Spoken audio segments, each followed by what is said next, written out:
Mesdames et messieurs, bonsoir et merci de nous recevoir donc au cœur des législatives. Cet espace proposé par le Conseil suprême de la communication en collaboration avec la radio nationale, la radio et la télévision nationale du Burkina.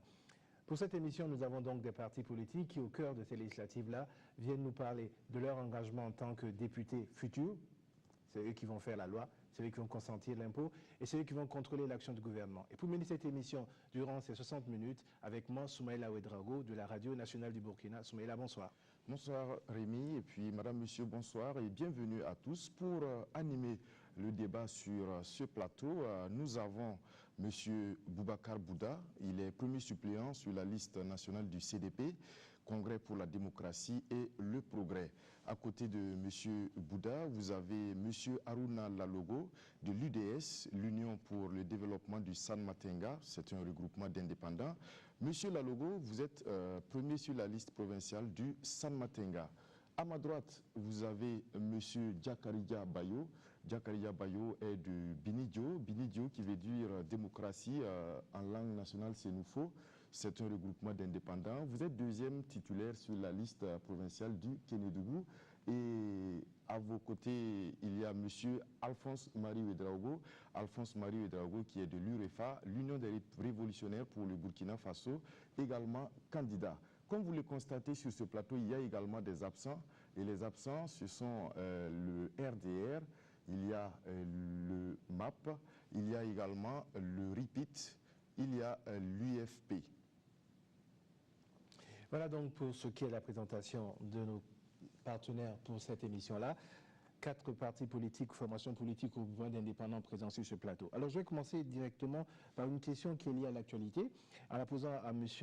Bouda, qui est du CDP, un parti donc qui a eu à gérer notre pays pendant quasiment 27 ans. M. Bouda, l'actualité est marquée par un certain nombre de mouvements. Notamment, on a des greffiers qui sont en mouvement, on a la SONAPOS, on a les contrôleurs et les inspecteurs des impôts, on a les gardes de sécurité pénitentiaire. Il y a un certain nombre d'éléments, notamment la mise en œuvre de textes qui ont été adoptés depuis, qui n'ont pas été mis en œuvre aujourd'hui, qui posent problème. Alors vous, candidat suppléant, mais candidat potentiel à la législature dans notre pays, comment vous voyez donc la résolution de ces conflits-là? Bien, merci à M. Rémy et merci à l'ensemble des organisateurs de cette émission pour l'occasion que vous nous offrez. Pour aller tout droit à votre question, je dois dire que les soubresauts sociopolitiques auxquels nous assistons présentement rendent compte de l'attente profonde des populations par rapport au changement véritable. Et nous pensons, pour ce qui nous concerne en tout cas au Congrès pour la démocratie et le progrès, que les problèmes sont sous-tendus par le fait que nous avons, de par le passé, adopté des lois qui n'ont pas souvent été suivies des décrets d'application. Quand vous prenez par exemple le problème donc, sur les statuts des greffiers et autres, c'est un des problèmes comme ça. Et nous pensons, c'est déjà une attitude qui avait été entamée, que nous poursuivons fort heureusement au niveau du CNT, qui voudrait qu'à chaque proposition de loi, chaque texte de loi qui doit être adopté, que ce soit accompagné des décrets d'application qui éclairent déjà les députés, de sorte que quand il y a défaillance dans l'application, on peut aller directement sur un contrôle, étant entendu que bon, on prendra le gouvernement sur le fait à partir donc, des décrets d'application. Voilà donc ce que je peux dire grosso modo pour l'ensemble donc de ces questions-là qui sont dites sont légitimes. Et puis voilà, il va falloir donc que le nouveau gouvernement puisse les prendre donc à bras le corps et trouver des solutions. Et nous pensons que, comme nous serons acteurs donc de ce nouveau système-là, nous pensons qu'au niveau de l'Assemblée, en tout cas, dans le contrôle de l'action gouvernementale, nous veillerons à ce que tous les textes-là soient appliqués désormais pour le plus grand bonheur du peuple burkinabé. Monsieur Lalogo, vous êtes d'un regroupement d'indépendants. Votre lecture sur cette situation? Bon, vraiment, merci beaucoup de nous avoir invités sur ce plateau. Mais IDS, au niveau de l'Assemblée nationale future, je me dis que les lois qui ont été votées, qui n'ont pas mis en application, on le connaît par le système passé au Burkina Faso, mais je me dis qu'avec le changement qui sera à l'Assemblée nationale, va permettre aux nouveaux députés de pouvoir suivre et vraiment faire appliquer les lois qui ont été votées par eux-mêmes. Je me dis que ça pourra résoudre beaucoup de choses.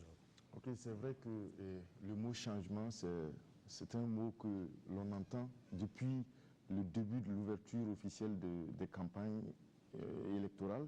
Pour vous, Monsieur Bayo, Qu'est-ce que le changement? Bon, à notre niveau, nous, le Bini, selon nous, le changement consiste donc à repartir sur de bonnes bases. Voilà, s'il y a un problème et qu'on parle de changement, c'est que ce qui était déjà là n'a pas satisfait les gens, mais il fallait revoir tout ça à la base. Voilà, c'est de partir sur de bons pieds, c'est ce que ça veut dire. Mais comment appréhendez-vous ces mouvements au sein des différents corps Oui, ces mouvements au sein des différents corps, je pense que, comme l'a dit le prédécesseur, c'était dû donc le fait que souvent, à l'Assemblée, bien sûr, les fois passées, on prenait des lois sans, en tout cas, écouter les aspirations profondes du peuple. Donc, ça fait que si la loi passe, à la limite, on ne sait pas comment on va donc, comment on appelle, la faire acceptée par tous. Voilà. Il ne suffit pas seulement de voter une loi. C'est la mise en application qu'il faut regarder. Mais souvent, les gens laissent les lois passer, et puis après, ça nous crée des problèmes où nous sommes aujourd'hui. Monsieur Draogo, de l'UREFA. Oui, merci. Je voudrais tout d'abord donc remercier pour l'ensemble des acteurs qui sont sur le plateau et nous donner l'opportunité de nous exprimer donc à ce sujet. Par rapport aux mouvements sociaux, nous, au niveau de l'Union des révolutionnaires pour le FASO, je dirais que c'est... D'abord, les mouvements sociaux, c'est tout à fait normal. C'est des mouvements normaux et chaque mouvement, chaque corps que vous avez indiqué exprime autant d'interpellations pour l'ensemble des acteurs politiques. Parce que la période est favorable, il faut absolument que là où il y avait effectivement problème de gouvernance, que cela puisse être relevé, souligné à l'heure actuelle pour que les acteurs politiques qui s'engagent aujourd'hui dans les élections puissent en tenir compte. Sinon, la lecture que nous avons, c'est que tout simplement, ces mouvements sociaux-là sont la résultante d'une certaine gouvernance que nous avons rejetée, le peuple a rejetée, et c'est tout à fait normal que chaque acteur, chaque corps ne veut pas se faire oublier dans la nouvelle gouvernance éventuellement qui sera mise en place après ces élections. Donc, pour moi, voilà la lecture que nous faisons, et en tant qu'acteurs, nous sommes d'accord pour que la gouvernance change au Burkina Faso, pour que même les lois imparfaites, si elles avaient obtenu une mise en œuvre adéquate, nous aurions déjà moins de mouvements sociaux à l'heure actuelle. Alors, je vais rester avec vous, monsieur Ouedraogo. Vous êtes actuellement, si je me trompe, député au CNT, c'est comme ça on dit, député, hein? Oui. Et il y a monsieur Boudé également qui est. Alors, quelles leçons, autour de cette table, vous tirez de la destruction de l'Assemblée nationale qui a eu lieu le 30 octobre 2014? Est-ce que c'est un désaveu pour vous de votre effectivité de député? Quelles leçons vous en tirez? Non, je pense que la destruction de l'Assemblée nationale au Burkina est devenue un fait de l'histoire. Elle est la résultante d'une incurie dans la gouvernance. Sinon, si tous les feux rouges qui étaient allumés à l'époque avaient été respectés, nous n'en serions pas là. Néanmoins, ça montre aussi la détermination de notre peuple à ne pas accepter l'inacceptable. Je crois que c'est la leçon que nous devons tirer pour l'histoire. Maintenant, pour l'avenir, je pense qu'il est évident que je ne m'imagine pas nous retrouver encore dans les mêmes conditions pour que la population ait encore à brûler une assemblée au Burkina. Je pense que ça va rester comme un marqueur de l'histoire politique du Burkina Faso. Donc, monsieur Bayo, en tant que futur député, ça vous inspire quoi, ces événements-là, en termes de responsabilité vis-à-vis des populations? Oui, bon, en tant que futur député, bien sûr, ça attire mon attention sur le fait que ce n'est pas un travail où on se lève et puis on part. Ça veut dire qu'il faut être préparé, en tout cas, à faire ce que la population veut, à faire ce que le peuple désire. Voilà. Ça veut dire que je dois être très prudent, une fois à l'Assemblée nationale, et de savoir sur quoi marcher. Voilà. Et d'éviter les lois dont tu peux nous conduire donc, au désastre là. Oui, M. Bouda, est-ce que la destruction de l'Assemblée nationale vous restera gravée dans l'esprit une fois que vous êtes élu dans le 29 octobre? Novembre plutôt. Écoutez, cher ami, quand votre pays traverse une situation du genre de celle que nous avons connue les 30 et 31, peu importe votre position, que vous soyez député ou que vous soyez, je ne sais pas, simplement n'importe quel commis ou un paysan, un brave paysan quelque part dans les contrées, vous ne pouvez pas ne pas graver ces événements dans votre mémoire. Et travaillez du mieux que vous pouvez pour que pareil déconvenu ne se produise plus. Cela dit, en tant que député, comme les uns et les autres l'ont précisé, éviter pareil événement suppose que le député doit se mettre suffisamment à l'écoute de ses mandataires pour pouvoir capitaliser, sinon synthétiser les préoccupations des populations en vue de les traduire concrètement en texte de loi applicable pour la résolution des problèmes qui auraient été formulés à la base et qui auraient donc reçu synthèse. Ça pose une question, c'est celle de la solidarité et de la discipline au sein des partis, parce que ce qui s'est passé, c'était une question de solidarité et de discipline. Alors, vous, futurs députés, comment vous voyez cette solidarité-là? Est-ce qu'on vote une loi parce que ça vient du gouvernement, du parti, ou est-ce qu'on vote une loi parce que simplement on est en phase avec ce que les populations aspirent à être? Monsieur Lalogo. Ah, vraiment, sans mentir, vous venez de dire quelque chose de concret, parce que c'est ce qui fait que nous, on a décidé d'être indépendants vis-à-vis des décisions dites du programme des partis politiques qui obligent souvent les députés de suivre les programmes, malgré que même s'ils partent au fond du barrage, parce que ce qui s'est passé 30-31 nous montre que vraiment il y a eu une certaine laisser-aller des députés de la majorité qui ont amené le peuple à pouvoir vraiment détruire l'Assemblée. Et puis ça, c'est le président au pouvoir, parce que s'ils avaient dit concrètement au président, parce que étant député, tu as tes décisions personnelles aussi, hormis les décisions du parti. Quand le parti décide quelque chose et que ça ne part pas avec ton consentement, tu es obligé de le dire. Il dit, moi je ne suis pas prêt pour aller avec l'action que vous êtes en train de mener, parce que moi, en écoutant la population, je sais que ça va nous amener en désaccord avec la population. Donc, et c'est vraiment les députés qui vont venir, même s'ils viennent des partis politiques, qu'ils sachent à quel moment aller avec le parti, à quel moment décider avec le peuple. Alors, monsieur Ouedraogo, à l'UREFA, vous êtes sankariste, c'est-à-dire de gauche, et vous soutenez un candidat libéral.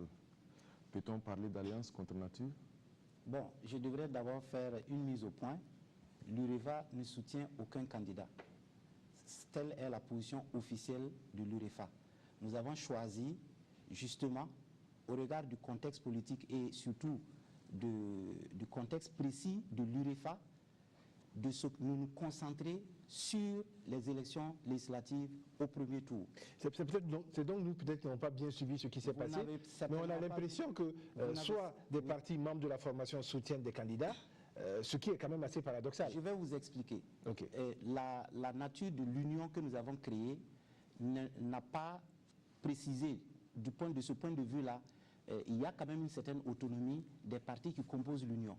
Donc, cela faisant, il y a une marge de manœuvre de chaque parti au sein de l'union. Ce n'est pas encore une fusion. C'est pour cela que effectivement, de nos camarades, notamment le camarade Jean-Hubert Bazier, a, à titre personnel, décidé d'apporter son appui au candidat de l'UPC, donc au candidat Zéphirin Diabré. Telle n'est pas la position officielle de l'ensemble de l'Union, qui, je le répète, est aujourd'hui composée de 4 partis. Voilà. Donc, nous tenons absolument à le dire, nous avons choisi de ne pas soutenir de candidat au premier tour, mais de nous impliquer, le cas échéant, au deuxième tour, pour choisir entre 2 personnes le meilleur pour le Burkina. Est-ce qu'autour de ce plateau, l'idéologie a encore un sens dans les regroupements qui vont avoir lieu à l'Assemblée nationale? Ou est-ce que, comme on le voit, c'est d'abord, avant tout, des questions de personnes, de positionnement sur des intérêts? Monsieur Bayo. Oui, bon, c'est peut-être une petite expérience que nous sommes en train de mener. Mais vu de ce qui s'est passé à l'Assemblée nationale d'alors, je crois que c'était des questions d'intérêt qui guidaient plutôt les regroupements. S'il peut faire mon affaire, je suis avec lui. S'il ne peut pas, bon, je ne suis pas avec lui. Faire son affaire, ça veut dire concrètement? Bon, la question d'intérêt, effectivement. Vous n'avez pas des intérêts. Donc c'est ça. Okay. Vous voulez réagir sur ça? Non, je ne sais pas. Vous parlez d'idéologie. Je pense que le Burkina ne vit pas en apaisanteur. C'est vrai que nous sommes influencés par un certain nombre d'idées et d'idéologies écrites ou rédigées ailleurs, mais l'essentiel, c'est d'être nous-mêmes, c'est d'être burkinabés. C'est la raison pour laquelle nous, qui sommes des révolutionnaires, nous pensons qu'il faut s'inspirer de l'expérience de notre propre pays et surtout des héros nationaux, par exemple, comme le président Thomas Sankara. Genre, cette idéologie-là, ce n'est pas une idéologie juste pour, voilà, pour remplir des bouquets, mais c'est réellement s'appuyer sur des valeurs. Puisque l'ensemble de ces valeurs, ça constitue pour nous une idéologie. Voilà, ce n'est pas forcément bon, les ismes, enfin, les idéologies avec ismes dont vous parlez. Mais donc, de ce point de vue-là, ça va rester. On ne peut pas se... D'abord, il y a une inspiration. Nous voulons une inspiration, et c'est cette inspiration que nous attendons du président Thomas Sankara, donc de la révolution. Oui, Monsieur Bouddha, je reviens à vous. Le CNT a légiféré sur de nombreux points, notamment la gouvernance économique et politique. Quel regard vous avez particulièrement sur le travail fait par le Conseil national de la transition ces 10 derniers mois?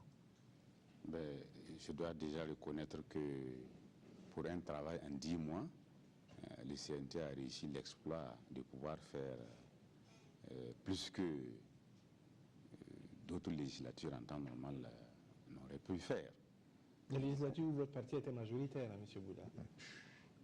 Bon, je ne l'ai pas dit, j'ai dit seulement que le Conseil national de la transition a pu, en l'espace de 10 mois, en tout cas abattre un travail qui a été reconnu par l'ensemble de la classe politique, sociale burkinabé comme étant un travail remarquable.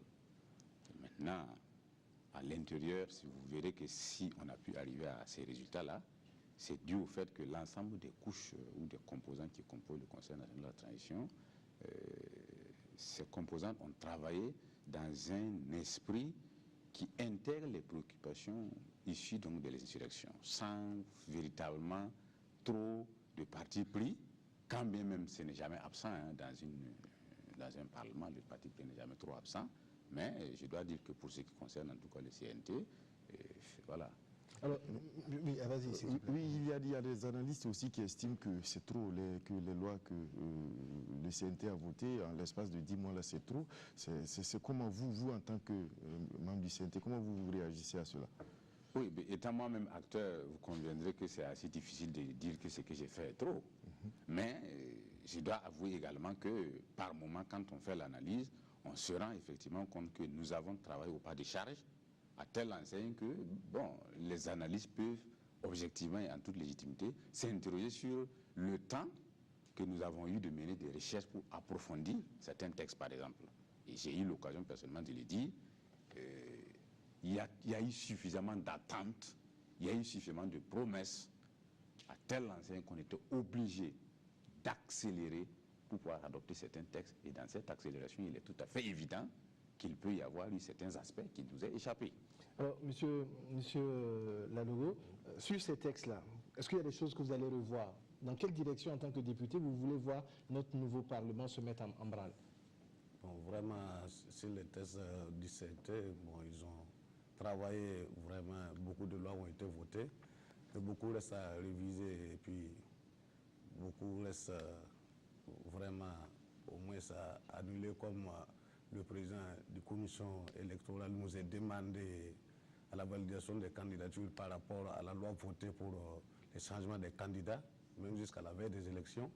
Bon, c'est des lois, moi, pratiquement, bon, vraiment, c'est leurs idées aussi, mais je me dis que jusqu'à la veille des élections, si on veut changer un candidat, ce n'est pas vraiment des bonnes initiatives. Bon, selon les lois qui ont été votées, le travail qui a été mené côté budgétaire, vraiment, là, je les apprécie beaucoup parce qu'ils ont eu à travailler énormément. Moi-même, j'ai eu à les accompagner dans beaucoup de paramètres qu'ils m'ont invité.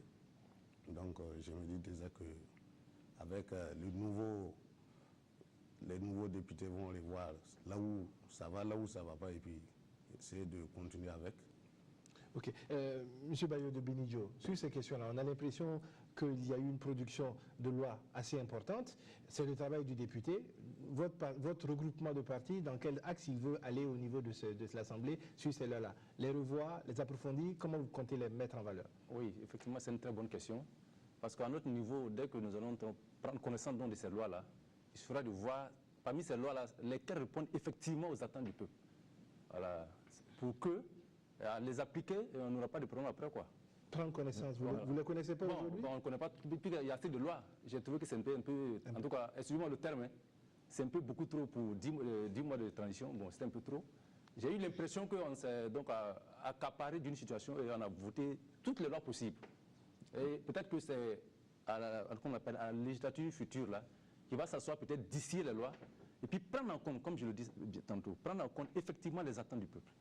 Sinon, ces lois vont nous amener encore à des situations qu'on ne doit pas, en tout cas, on ne souhaite pas. Mais est-ce que parmi ces lois, il y a quand même des lois que vous comptez relire une fois élu? Oui, bon, effectivement, comme je l'ai dit tantôt, je n'ai pas trop frotté cette loi, mais il y a une loi qui m'a beaucoup tiqué sur les indemnités.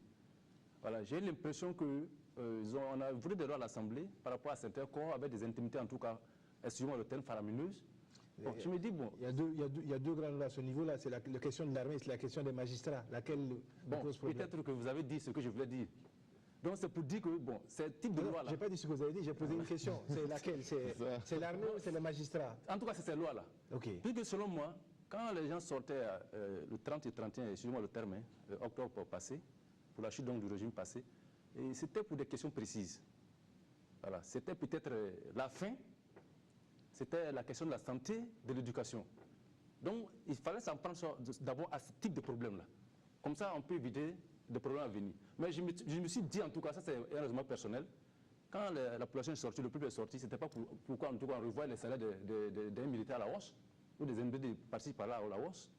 Donc voilà moi mes problèmes. Donc nous allons voir et ramener ces lois-là au niveau du peuple, avant donc de rebondir sur ce qu'ils ont déjà fait. Monsieur Ouedraogo. Oui, bon, si je dois faire une appréciation sur la production législative donc, du CNT, je pense qu'il faut être réaliste. Le CNT est arrivé dans un contexte précis qui était marqué particulièrement par des attentes fortes dans certains domaines.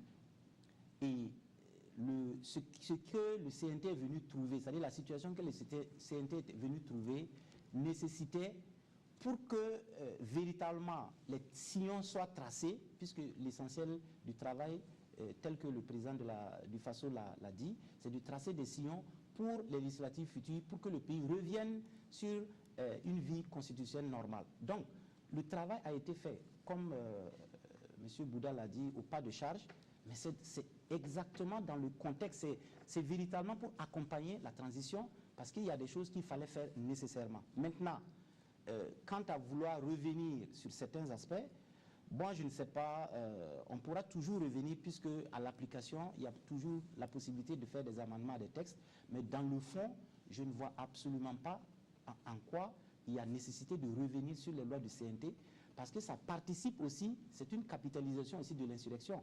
Il ne faudrait pas que l'insurrection passe et qu'on ne voit absolument rien du point de vue législatif qui marque les esprits quant à la gouvernance que tout le monde veut pour notre pays.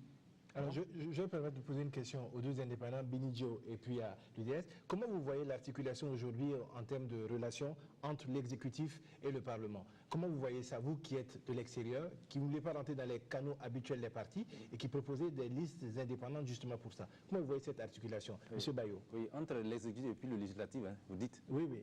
Bon, vous voyez, quand on est un peu dehors, pour le virgus, pour quelqu'un qui ne comprend pas, ça ne lui dit rien. Parce qu'apparemment, quand on dit la séparation des pouvoirs entre le législatif et l'exécutif, nous, bon, si ce n'est pas peut-être des débats académiques, si le fait, c'est le contraire, on voit. Donc voilà le problème, comment ça se pose. Donc chez nous, bon, c'est bonnet, blanc, bonnet. Donc on ne voit pas la séparation, quoi. C'est sur les papiers, c'est séparé. Et comment vous comptez marquer cette séparation-là, effectivement, si vous êtes dans une coalition majoritaire? Parce que j'imagine que vous ne serez pas majoritaire à l'Assemblée immédiatement. Donc, mais c'est mon souhait. Bon, c'est de revoir en tout cas les tests. Et quand on dit séparation des pouvoirs, il faut effectivement que ce soit un pouvoir séparé. Et les deux pouvoirs doivent se contrôler. On ne doit pas les confondre, ils ne doivent pas être aussi, en tout cas, ils doivent collaborer en réalité. Mais l'autre doit respecter l'autre, entre griffes. Voilà. Chacun doit savoir jusqu'où ne pas dépasser. Mais apparemment, quand on est dehors, on a l'impression que non, l'Assemblée, les députés et puis les outils, c'est le même père, mais bon, ça ne va pas à notre niveau en tout cas. Bon, je parle de ce qu'un peu, bon, excusez-moi le terme, ce que l'on dit dans la rue. Oui. Mais vous ne voulez pas être dans la rue, vous voulez être au Parlement. Le vrai débat se mène dans la rue, puisque c'est le problème qui est là-bas pour nous trouver ici. Donc il faut le contrecarrer là où il est d'abord avant qu'il Il arrive. en arrive ici. Ok. Voilà. Voilà. Monsieur Lalogo, la séparation des pouvoirs, l'exécutif et le judiciaire, qu'est-ce que ça vous dit et comment comptez-vous faire pour vraiment que ce soit effectif? Bon, vraiment, à ce niveau, c'est un peu difficile parce que, étant indépendant, on est obligé de faire coalition au moins à des partis, mais au moins on va mieux se faire respecter dans ces coalitions pour qu'au moins on sache que même si on dit qu'il y a des séparations, bon, individuellement, chacun a son point de vue aussi qu'il peut mener et puis dire comme il pense. Sinon, moi, je me dis que la séparation, c'est une obligation parce que dans beaucoup de choses, il faut qu'il y ait des hauts et des bas. Il faut savoir que l'exécutif, souvent aussi, travaille par rapport à sa connaissance. Alors, M. Bouddha, pour la première fois dans l'histoire de notre Parlement, il y a une haute cour de justice qui a été effective. Elle a épinglé un certain nombre de vos anciens collaborateurs et partisans. Quelle place vous mettez-vous dans la poursuite de cette haute cour de justice? Est-ce qu'elle va tomber en sommeil ou est-ce qu'effectivement vous allez veiller en tant que parti majoritaire à l'Assemblée de tout faire pour que ce processus-là se poursuive? Oui, je crois que dans votre question, il y a deux volets. Il y a le volet concernant la vie de l'institution qu'est Haute Cour de justice, pour laquelle il est tout à fait évident qu'aucun parti sérieux ne peut venir devant le public ici et dire qu'il ne va pas militer pour sa pérennité et puis sur le renforcement de ses capacités. Okay. Maintenant, pour le second volet, le processus actuel tel qu'il a été engagé, je dois avouer, vous avez vous-même suivi que nous n'avons pas été partie prenante pour le vote des différentes résolutions portant mise en accusation, et nous avons nos raisons. Nous estimons que la procédure a manqué de respect des règles fondamentales en la matière. À telle enseigne que, je suis désolé, mais on peut mieux faire. Concrètement, pour le téléspectateur qui nous suit, ça veut dire que si le CDP est majoritaire à l'Assemblée, quel impact ça va avoir sur les procédures en cours actuellement? L'impact naturel, c'est qu'il faut revenir à la procédure normale.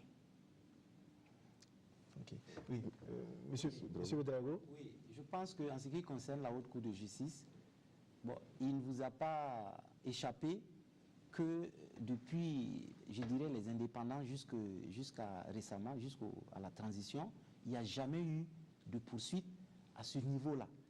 Or, le devoir de redevabilité que chaque acteur politique a vis-à-vis du peuple devait l'exiger. Évidemment, si on prend le cadre de la révolution, c'est-à-dire sous la révolution, il y a eu les tribunaux populaires, bon, qui, en quelque sorte, s'est substitué à la Haute Cour de justice parce que, justement, il n'y avait absolument rien à ce niveau-là. Moi, je pense que, dorénavant, il faut que la Haute Cour de justice puisse faire son travail. Dorénavant, tous ceux qui prennent des responsabilités au niveau de l'État doivent se souvenir qu'il y a une Haute Cour de justice qui, tôt ou tard, devrait se saisir éventuellement des dérives qu'ils auront en tout cas commis pendant la gestion du pouvoir. Je pense que c'est à ce prix-là que nous allons avoir une gouvernance saine, une gouvernance démocratique, véritablement démocratique. Et puis, on ne peut pas se payer le luxe d'avoir des détourneurs en col blanc au Burkina. Ce n'est pas vrai. On n'a pas les moyens. Il faut absolument que la Haute Cour de justice soit renforcée et qu'à tout moment, même pendant qu'un parti est au pouvoir et qu'il a, disons, si un de ces cadres tombe sous le coup de la Haute Cour de justice, il faudra activer. Dans d'autres pays, il y a des gens qui commencent par démissionner quand il est découvert un crime qu'ils ont commis au moment, ils démissionnent et ensuite il y a des poursuites. Même les chefs d'État dans d'autres pays sont poursuivis. Je ne vois pas pourquoi au Burkina on serait l'exception dans le mauvais sens. Mais j'aimerais savoir comment vous réagissez face à la déclaration de M. Bouddha qui trouve que dans le vote de la loi, il y a eu des procédures qui n'ont pas été suivies. Moi, je ne sais pas à quel niveau la procédure n'a pas été suivie. La mise en accusation est arrivée dans les termes, tout a été fait sous le contrôle donc, du Conseil constitutionnel. Je ne vois pas à mon niveau. Maintenant, c'est peut-être, il peut dire que comme c'était cette accusation allait plutôt dans son camp, de toute façon, la justice est ce qu'elle est et nous sommes d'avis que tous les dossiers doivent y passer. Parce que nous sommes dans la transition, il fallait bien que nous puissions commencer par quelques dossiers, mais je suis d'avis que tous les dossiers doivent passer devant la Haute Cour de justice. Oui, Monsieur Bayo, sur cette question, vous voyez ça comment? Monsieur Bouda dit on va revoir, Monsieur Ouedraogo dit on va continuer. Binidio, la démocratie, vous dites quoi? Binidio peut-être regrette beaucoup, parce qu'avant qu'il y ait des mises en cause actuelles, là, je pense qu'il y avait trop de bon, excusez-moi le terme, hein, trop de dégâts économiques par les premiers ressortissants de ce pays, mais il n'y avait pas eu de poursuite. Donc, pour moi, la Cour a existé, mais c'est maintenant qu'elle commence à vivre. Donc, mon souhait est que ça ne s'arrête pas, en tout cas, en bon chemin. Voilà, c'est tout ce que je souhaite. Oui, monsieur. Pour réagir, je crois que vous avez fait une synthèse qui ne reflète pas totalement ce que j'ai dit ici. Je n'ai pas dit que nous allons revoir dans le sens où certains voudraient donc faire la conclusion, où on voudrait soustraire certains Burkinabés de la justice. J'ai dit que si nous avons manifesté notre mécontentement par rapport à une certaine forme de gouvernance, c'est pour qu'il y ait une meilleure gouvernance.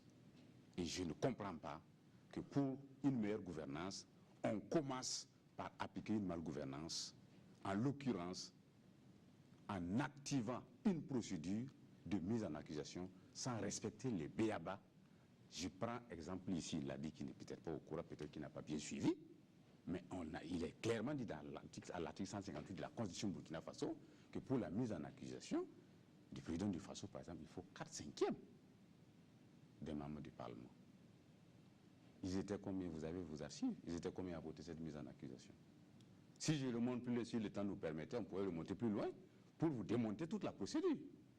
J'ai dit donc, oui, reprendre, ça ne veut pas dire que nous entendons soustraire qui que ce soit, voilà, de la légalité au Burkina Faso. Mais j'ai dit que si nous revendiquons une bonne gouvernance, elle doit commencer par nous, notre propre action. Okay. Nous n'avons pas décrié une gouvernance passée pour venir nous engager dans une pire forme de gouvernance. Monsieur Ladogo, sur cette question. Sur cette question, moi je dis que la Haute Cour de justice, vraiment, elle est mise en place un peu en retard des attentes vis-à-vis de la situation qui s'est passée depuis quelques années avec les partis majoritaires, mais aujourd'hui elle est en place. On souhaite à ce qu'il ne soit pas arrêté à un certain niveau, qu'on puisse continuer et pouvoir contrôler les actions de tout chacun qui sera au moins nommé ou quoi dans le gouvernement pour qu'il puisse savoir qu'après son mandat, il est suivi ici, il a commis des gaffes. Monsieur Bayo, est-ce que on parle de gouvernance, est-ce que vous pensez qu'aujourd'hui, un député a besoin d'un minimum de niveau pour être amené à l'hémicycle, ou est-ce que le député peut, quelle que soit son instruction, être représentant du peuple à l'hémicycle? Oui, ça, en tout cas, c'est une très bonne question. Parce que même quand j'étais dehors, effectivement, c'est ce qu'on voyait. On avait l'impression que non, plus le député, il a un minimum de barrage intellectuel, il était bon. Mais on s'est rendu compte que non, c'est pas ça. C'est une question en tout cas, de bonne gouvernance et de bon sens. Alors, le député peut ne même pas aller à l'école, mais s'il comprend les choses, il peut les exécuter. Maintenant, on a des députés aussi qui étaient comment on appelle, des érudits. Mais on voit ce qui s'est passé à l'Assemblée. Donc ça veut dire que ce n'est pas lié forcément à un minimum de barrage, c'est lié d'abord à la personne elle-même. Mais de par l'expérience de notre Parlement, on a vu que très peu de lois émanent des députés. Oui, effectivement, c'est sur ça qu'on devait en venir, c'est ça. Puisqu'effectivement, c'était des projets de loi, c'est-à-dire que ça venait probablement de l'exécutif carrément. Donc les propositions de loi, là, ça ne venait jamais. Bon, j'ai oublié le chiffre, hein. Bon, je n'étais pas là-bas. Mais c'est pas ça, la législature passée, là. Est-ce que ça voulait valer les 5 lois, là, les 5 propositions de loi? Je ne sais pas, hein. Donc, pourtant, le travail du député, c'est de faire des propositions de loi. Mais malheureusement, dans le cas là, bon, comme l'a dit quelqu'un, c'était vraiment une caisse d'enregistrement, quoi. Oui, monsieur Lalogo, pour vous, un député, quel que soit son niveau d'instruction, il peut mieux remplir ses missions à l'Assemblée? En réalité, on n'a pas besoin de beaucoup de bagages pour aller à l'Assemblée. Comme le disait Thomas Sankara, on a besoin de travailleurs parce que si tu ramasses tes bagages et puis tu pars à l'Assemblée, tu n'as pas la bonne volonté. C'est ça aussi le problème. Et puis tu n'as pas la compréhension des choses, de la réalité même. Sur le terrain, c'est tout un problème. Mais je me dis qu'au moins, celui qui a la bonne volonté, malgré qu'il n'a pas de bagage intellectuel, il peut au moins, avec la langue qu'il arrive à s'exercer, il peut au moins échanger et puis pouvoir proposer des lois. Je pense que vous avez toujours à l'esprit que nous sommes aujourd'hui dans un monde très compétitif, hein, Oui, où il faut vraiment être à jour, être vraiment à la pointe du combat. oui, on le sait, mais je me dis que on a fait l'expérience avec l'exécutif passé, parce que si on le dit, je me dis que beaucoup de lois proposées venaient de certaines personnes que les gens ignoraient, que les gens disaient que c'était des fous. Parce que, alors que les lois que ces gars proposaient, c'était des lois qui pouvaient au moins nous amener très loin. Mais on n'a pas considéré les propositions de loi. Alors, M. Bouda, la question du contrôle de l'action gouvernementale, notamment au niveau budgétaire, est un élément clé. Comment on fait? Aujourd'hui, par exemple, on se rend compte que les budgets qu'on a sont, entre guillemets, faux dans leur réalisation, dans leur montage et faux dans leur exécution. Et pourtant, c'est validé. Comment vous faites aujourd'hui pour que le contrôle soit plus performant? Si vous voulez d'une assemblée qui réponde véritablement aux exigences de l'heure, notamment la bonne gouvernance, il faut que vous puissiez allier en un député la compétence technique et la conscience politique, comme on a coutume de le dire. Alors, pour revenir précisément à votre question, à partir du moment où vous voulez un budget réaliste, réalisable, sincère, il faut effectivement que vous puissiez avoir donc des députés à la hauteur. Et des députés à la hauteur suppose, comme je l'ai dit, qu'il y ait donc un minimum sur le plan technique pour faire face donc aux défis mondiaux.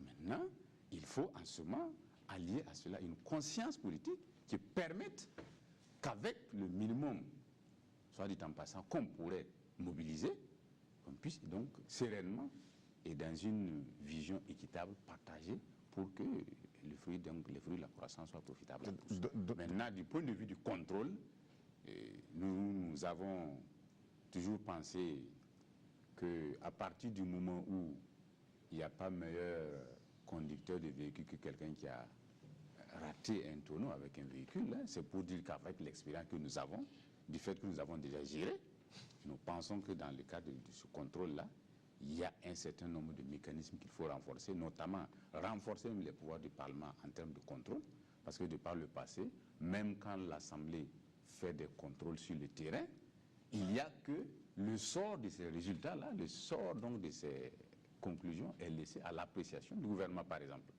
Et nous disons avec donc l'expérience qu'il va falloir travailler à revoir cela, de sorte à ce que l'Assemblée soit pleinement responsable et maîtrise tout le processus jusqu'à l'exécution de ses recommandations et besoins, jusqu'à l'administration des sanctions. Concrètement, ça se passe comment? C'est plus de personnel parlementaire, un niveau minimum?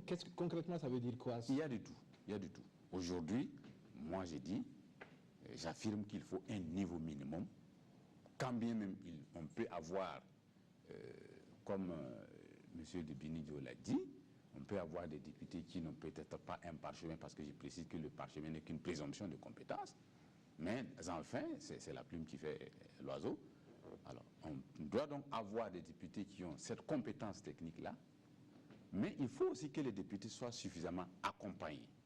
Aujourd'hui, quand vous prenez les députés que nous connaissons ici, vous n'allez pas demander à un député de pouvoir être compétent sur le plan financier, sur le plan environnemental, sur le plan juridique, sur le plan, bref, assainissement, et ainsi de suite, et à lui tout seul de pouvoir opiner sereinement pour vous sortir un texte qui cadre avec les exigences mondiales et les préoccupations locales. Il lui faut de l'assistance technique. Ailleurs, ça existe, mais au Burkina Faso, compte tenu des réalités budgétaires qui sont les nôtres, nous ne sommes pas encore arrivés là. Mais j'ai dit, il va falloir donc réfléchir sérieusement à ces options-là, de manière à faire en sorte que, autant le gouvernement a à sa disposition des techniciens dans tous les départements ministériels, que les députés aussi puissent avoir une équipe minimale à sa disposition pour lui permettre d'avoir une lecture éclairée des différents textes qui sont soumis à son niveau. Je crois que ça, c'est un chantier sur lequel il va falloir regarder. Maintenant, il va falloir aussi regarder au niveau des textes et de la procédure, rendre l'Assemblée véritablement maître de son ordre du jour et rendre l'Assemblée véritablement autonome et suffisamment responsable pour activer les processus et les conclusions de ces différentes recommandations ici. Donc, Monsieur Ouedraogo. Oui, je voudrais juste dire un mot par rapport à quel est le profil ou la qualité d'un député. Je pense que notre Assemblée est le reflet du pays. On ne peut pas, pour des raisons donc, de niveau, exclure ou en tout cas du jeu ou du champ politique, enfin, à ce niveau-là, qui que ce soit. Donc, de ce point de vue, évidemment, le pays, l'Assemblée est le reflet de l'ensemble des forces politiques et couches sociales. Donc ça, c'est le premier niveau. Maintenant, en ce qui concerne les performances techniques en matière de budget, évidemment, il y a des réformes à faire. De toute façon, autant, même au niveau de l'exécutif, il y a des insuffisances. Et je pense qu'il y a des programmes qui peuvent être élaborés, peut-être qui existent et qu'il faut renforcer, qui permettent progressivement à ce que l'exécutif maîtrise le processus d'élaboration du budget. Et de l'autre côté, comme M. Bouda l'a dit, il faut aussi qu'au niveau de l'Assemblée, on soit suffisamment outillé de la même manière pour pouvoir contrôler l'action efficacement. Évidemment, il y a la volonté politique d'avoir qu'il faut le faire. Est-ce que les gens veulent véritablement être contrôlés? Si la volonté d'être contrôlé est là, il n'y a pas de raison qu'on ne trouve pas les moyens pour mettre en place ces dispositifs, soit d'accompagnement, et soit de renforcement de capacité de l'Assemblée à ce niveau-là. Alors, je vais vous poser une question à tous les quatre, pour avoir votre sentiment là-dessus. Il y a une modification de la mise en œuvre de la dépense publique qui a été adoptée tout dernièrement, le fait que désormais le ministère des Finances ne va plus être le seul ordonnateur, les ministères prennent en charge ces éléments-là. Monsieur Bayo, comment vous percevez ça? Est-ce que c'est une plus grande flexibilité ou est-ce que c'est quand même la porte ouverte à un certain nombre d'éléments limites en termes de gestion? Oui, bon, vous voyez, en réalité, souvent la loi elle-même n'est pas mauvaise. Hein. C'est la pratique même sur le terrain qui peut la rendre mauvaise ou bonne. Sinon, l'initiative est bonne. Mais généralement, c'est quoi? À la longue, ça devient une chose. Hein. Donc, il faudra aussi des personnes capables, en tout cas, de suivre ce chemin-là. Voilà. Sinon, c'est une bonne initiative. Effectivement, j'ai vu la modification. Ça m'a beaucoup plu moi-même. Mais je me suis dit, mais ça va aboutir. Parce que vous savez, hein, tout ce qui se dit bien en français, là, c'est difficile à appliquer. Là, il faut être sûr. Mais quel est le point positif de cette loi-là? Bon, il y aura des contrôles quand même, et puis bon, on saura comment, en tout cas, d'après quelqu'un, là où ça rentre, là où ça sort, qu'est-ce que se fait, en tout cas, à mi-chemin, bien à mi-parcours. Voilà. Ok. Je vais laisser M. Lalogo, et ensuite je vais à M. Bouda. M. Lalogo. Oui, vraiment, bon, comme il le dit, c'est des lois que vraiment il faut être vraiment rigoureux là-dessus pour au moins mettre des structures en place pour les contrôler.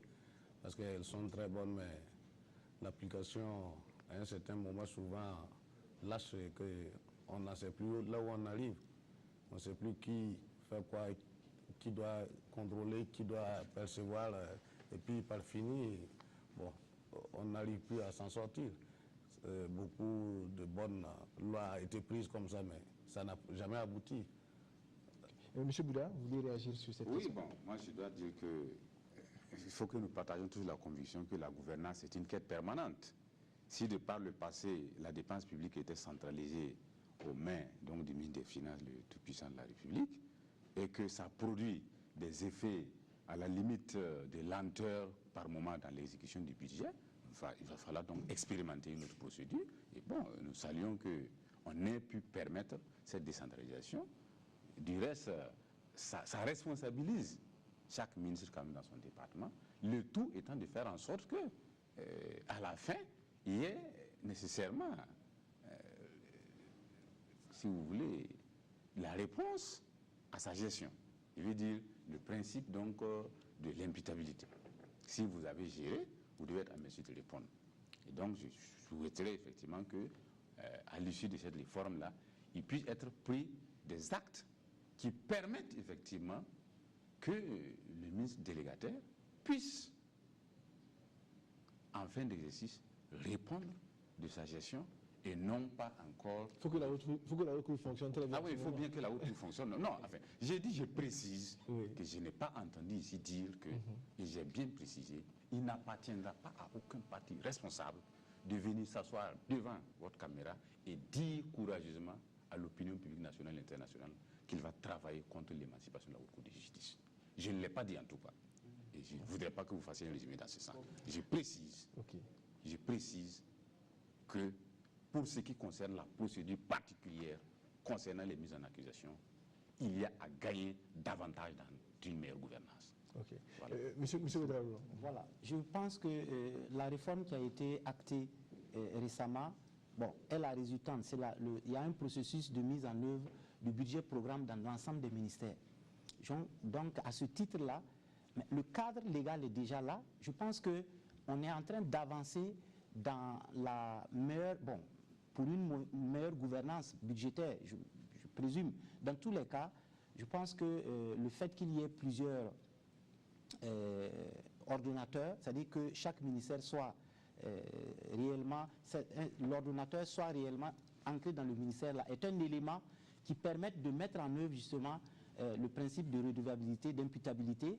Et je pense, si tout est mis en œuvre comme nous l'espérons tous, on devrait pouvoir avoir une meilleure gouvernance à ce niveau-là, au niveau de l'exécution budgétaire. Parce que les problèmes qui étaient là, c'est que même par rapport au financement extérieur, il y avait un problème de niveau de décaissement lié aux lourdeurs, à la longueur de la procédure et aux lourdeurs administratives. Je crois que ça, la réforme vise à donner un peu un tonus un peu plus à ce niveau-là. C'est la rupture, tout le monde veut la rupture. Vous avez parlé du changement. Alors, comment comptez-vous reprendre cette initiative de la loi là, en tant que député? Mais on va commencer par M. Bayo Benidjo. Si toutefois nous arrivons à l'Assemblée nationale, comme on l'a dit tantôt, mon prédécesseur, c'est-à-dire que la bonne gouvernance, c'est une quête permanente. Donc ça veut dire que dès que nous serons là-bas, nous allons effectivement rentrer en contact avec nos prédécesseurs, améliorer déjà ce qu'ils ont déjà fait par rapport à cette loi, l'adapter à la réalité. Si c'est pour faciliter les tâches au niveau des administrations, éviter les lourdeurs, nous allons l'appliquer sans problème. Sur quel domaine vous voulez reprendre la loi essentiellement? Parce qu'on a des documents sociaux, on a bien sûr une division qui est en cours encore sur la question du statut des fonctionnaires, on a vu un code minier qui a été relu, on a vu un code électoral qui a été relu, il reste des questions de l'éducation qui se posent avec notamment le continuum et l'université. La reprise de l'initiative de la loi va passer par quelles mesures concrètes à votre niveau? Sur quel domaine? Bon, vous savez, c'est une question de priorité. Ça veut dire que, concrètement, vous venez de dire même que au niveau de l'éducation et le continuum, le problème de continuum, au niveau de l'université, il y a des problèmes là-bas. Voilà effectivement à notre niveau ce qui est le véritable problème. Puisque vous prenez par exemple au niveau de l'enseignement, vous me poussez à rentrer dans mon programme, vous prenez au niveau de l'enseignement. Vous allez trouver des provinces où il y a au moins 100 écoles sur Payotte. Vous allez trouver des écoles où il n'y a pas... On dit, beaucoup passent le temps à dire que non, nous allons construire des écoles, c'est très bien. Mais les écoles déjà construites, il n'y a même pas d'enseignants. Bon, vous voyez, en fait, quand on dit l'étude de la loi, c'est par rapport à ces axes-là. Voilà, c'est une question de précision. Vous voulez construire des écoles, pourtant il y a des écoles déjà construites, il n'y a même pas d'enseignants. Bon. Quand je regarde ça, c'est un peu un paradoxe pour moi, quoi. Okay. Voilà. Oui, Monsieur Ouedraogo. Oui, je pense qu'en termes de relecture ou en tout cas de révision des textes, l'essentiel pour ce qui nous concerne, en tout cas, il faudra simplement que les textes qui existent reflètent les préoccupations du plus grand nombre. Ça, c'est notre ligne de force. Maintenant, il y a beaucoup de choses qui avaient été faites dont on connaît déjà les effets. Aujourd'hui, bon, dans l'enseignement, il y a un problème. Tout simplement, bon, on vient d'expérimenter, de commencer le principe du continuum. Dans l'esprit, c'est quelque chose qui se tient quand on écoute l'explication, quel est le but visé. Mais dans la réalité, on se rend compte que les mesures d'accompagnement n'ont pas été prises pour pouvoir permettre justement à ce continuum de fonctionner normalement. C'est la même chose pour ce qui concerne le système LMD. Ce n'est pas le principe du LMD qui est mauvais, mais sauf que la gouvernance, la malgouvernance aidant, on n'a pas mis en œuvre tous les mécanismes d'accompagnement qui permettent au mécanisme de fonctionner régulièrement. Donc le vrai problème, la vraie question, c'est de savoir si nous sommes prêts, oui ou non, de changer notre gouvernance. Je vois que tous les problèmes, évidemment, il y a des limites en matière de moyens, de ressources et autres, mais la gouvernance y est pour beaucoup de choses dans le cas du Burkina Faso. Donc notre souci, ce sera le contrôle véritablement de la gouvernance dans ce domaine-là. Oui, Monsieur Lalogo, les Burkinabés ont trop d'attentes. Vous êtes appelé, vous êtes candidat, vous allez être député. Oui. Comment comptez-vous prendre vraiment l'initiative de la loi pour répondre à ces attentes-là? Bon, l'initiative des lois, vraiment, bon, on va les réviser. Et puis d'abord, les lois même qu'on va adopter, il faut qu'on essaye de les contrôler parce que plus de lois sont prises et qu'il n'y a pas de contrôle. Bon, certaines lois sont prises, il n'y a pas d'accompagnement. Bon, ça fait que dans certaines localités, on trouve que vraiment, c'est comme si on parle côté enseignement. Dans certaines localités, on sent que les enseignants même n'ont pas la volonté. Même si à les écoles, les élèves partent à l'école, l'enseignant qui peut taper un mois sans passer à l'école là où il doit servir, il ne fait qu'être en ville et que tourner. Ça, c'est déjà des trucs, des mesures qu'il faut prendre à ce qu'on essaie de contrôler. Oui, mais dans votre programme, est-ce que vous avez une initiative qui vraiment vient résoudre ce problème-là? Bon, vraiment, il y a des initiatives. Il faut voir au niveau de l'enseignement de base comment vraiment réformer les enseignants. Parce que l'initiative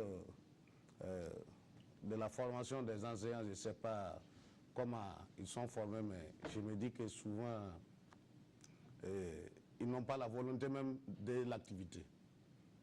Chacun part à l'enseignement, malgré moi, je n'ai pas de l'emploi. Bon, donc c'est des vacataires, en quelque sorte. Monsieur Bouda? Monsieur Bouda. Oui, bon, moi je pense que,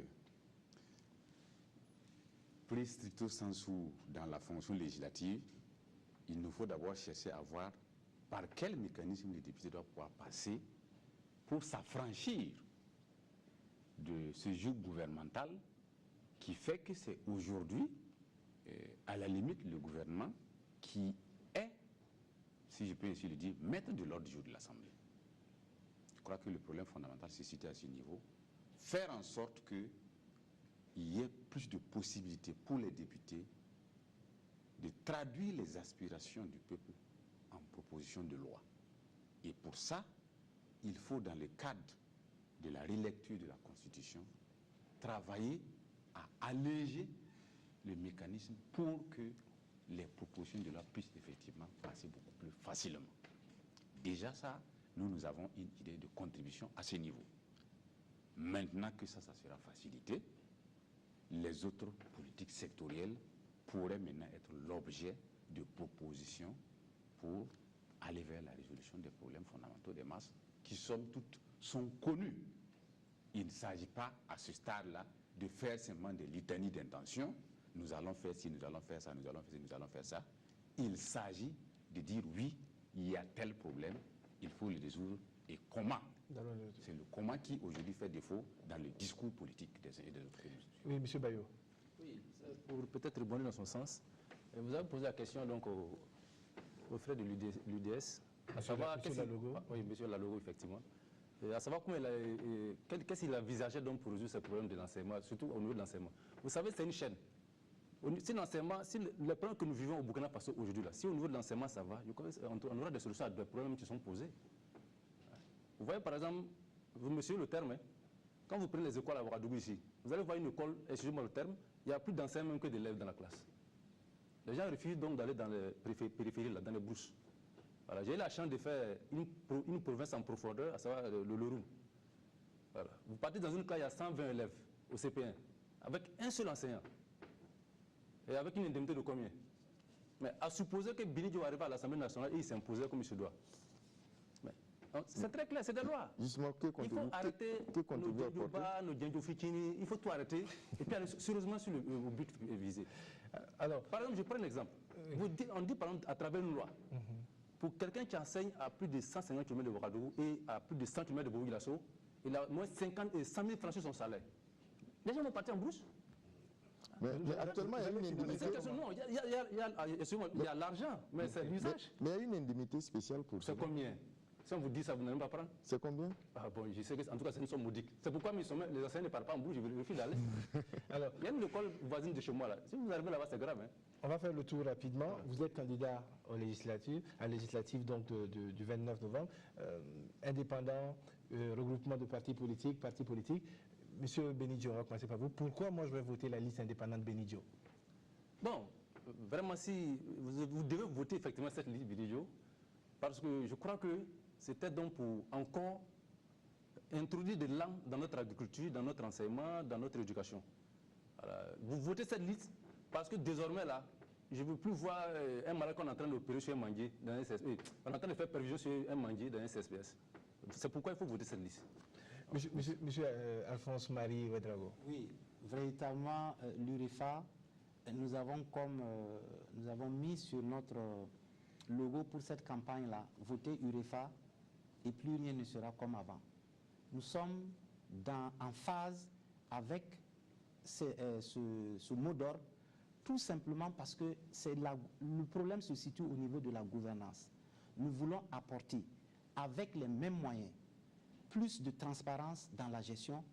Et là où on dit qu'il n'y a pas de moyens, nous pouvons faire avec ce qu'on a, mais pour que ça atteigne tout le monde. Parce que le véritable problème, c'est la gouvernance qui fait que tout ce que l'État a, la manière de gérer les fonds de l'État, ça ne sert que quelques personnes ou quelques services. Nous sommes là pour que réellement le pays l'État soit au service de tout le monde. Et c'est pour la grande masse que nous avons dit, votez-nous et plus rien ne sera comme avant.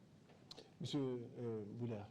Oui, monsieur Rémi, je vous vois déjà voter CDP. Et pour la bonne raison simplement que j'ai précisé ici tantôt que quand vous êtes conducteur de véhicule et que vous risquez un tonneau, vous êtes bien placé pour donner conseil aux nouveaux conducteurs. Moi, je préfère aussi le nouveau conducteur parfois parce qu'il n'a pas pris de mauvaises habitudes. Non. Qui est beaucoup prudent. Non, en matière de conduite, un accident, ce n'est pas forcément dû à une mauvaise habitude, soit dit en passant. Alors, je vais dire donc que, fort de l'expérience de la gestion de l'appareil d'État que nous avons, nous proposons un nouveau pacte politique qui va permettre au Burkina Faso de vivre dans la paix. Et quand je l'ai dit, je pèse mon mot. J'ai précisé ici qu'avec l'expérience que nous avons